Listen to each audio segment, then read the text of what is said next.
While the Prime Minister has sent inflation for gas, heat, and groceries soaring, there is one product that's actually come down in price: powerful opioids. The Prime Minister has spent $100 million on so-called safe supply. One Global News reporter went into the street to find out where all these drugs are going. Turns out they're being resold to other addicts in order to raise the money to buy deadly fentanyl. Will the Prime Minister cancel the dollars for drugs and instead put the resources into treatment for addicts? The Honourable Minister for Mental Health. Mr. Speaker, we are pretty fed up with this fight against evidence-based programs that actually are saving lives. We cannot allow the Conservatives to take us back to the failed ideology of the past. Even Harper's advisor, Ben Perrin, thinks they're speaking nonsense. So just stop it and save lives. The Honourable Leader of the Opposition.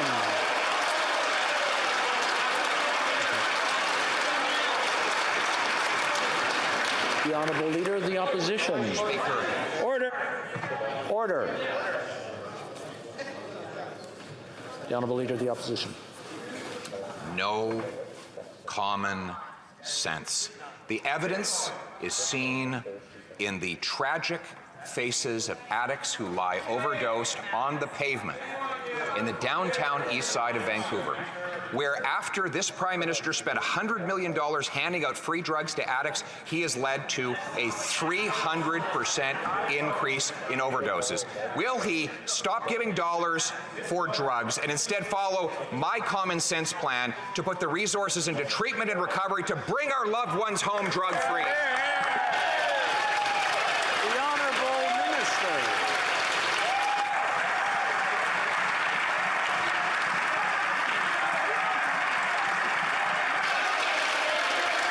Order. Order. The Honourable Minister. People are dying. Save.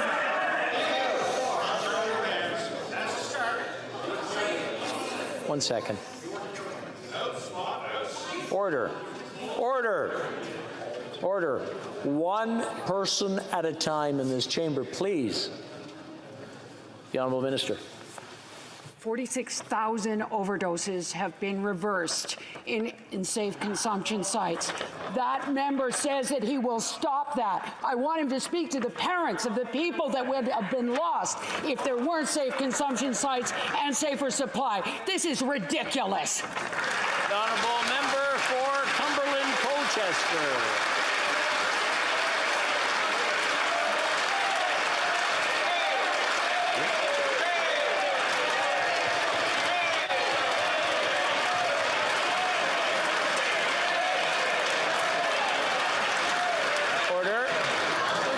Honourable Leader of the Opposition. That people are dying because that minister and this Prime Minister are flooding the streets with dangerous drugs and killing these people. Since they brought in this policy, there has been a 300% increase in drug overdose deaths. 30,000 people have lost their lives. Investigative journalists have shown that the drugs that she is funding with Canadian tax dollars are flooding the streets and being sold for $1 a hit. Order. Order. Order. I'm hearing yelling on both sides. Please.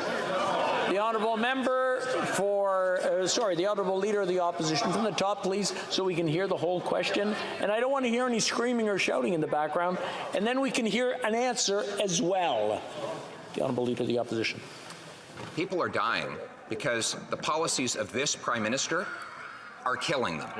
His policies are flooding the streets with drugs that now go for $1 a hit. You can buy 26 hits of hydromorphine, which is an analog to heroin, for $30, Mr. Speaker. These are drugs paid for by Canadian tax dollars under a program by this government that has led to a 300% increase in drug overdose deaths.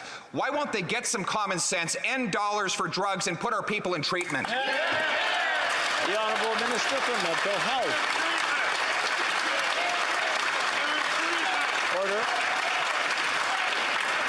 Order.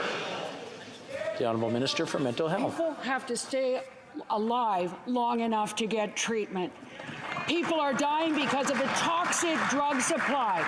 Safe supply allows people to stay alive long enough. It means that in the CMAJ study just yet... Order. Please start from the top, the same courtesy I gave to the opposition leader. People have to stay alive long enough to get to treatment. People are dying because of the toxic, tainted drug supply. When people are on safe supply, the CMAJ article yesterday talked about less drug use, less overdoses, less petty crime. This is an evidence-based project and program that it meets the test of evidence and science, not a journalist who only will speak to the people who disagree with him. The Honourable Leader of the Opposition. The theory is that if you flood the streets with hydromorphine, an opioid, that then people won't use more dangerous fentanyl. The reality. Okay, we want quiet on both sides. We want to go back and forth. I just want everybody to take a deep breath, and we want to hear the question as well as the answer. The Honourable Leader of the Opposition from the top, please. The theory is that if Prime Minister puts $100 million of hydromorphine on the streets, that people won't use more dangerous drugs. The reality, in both reports from the National Post, the Globe and Mail, and the data from the ground, is that the addicts are taking the hydromorphine, selling it to kids, taking the profits to buy fentanyl, dying of overdoses. The kids then get bored of the hydromorphine, and they take deadly fentanyl. That's why people are dying. Will the government stop the policies that are killing people and put our people in treatment instead? The Honourable Deputy Prime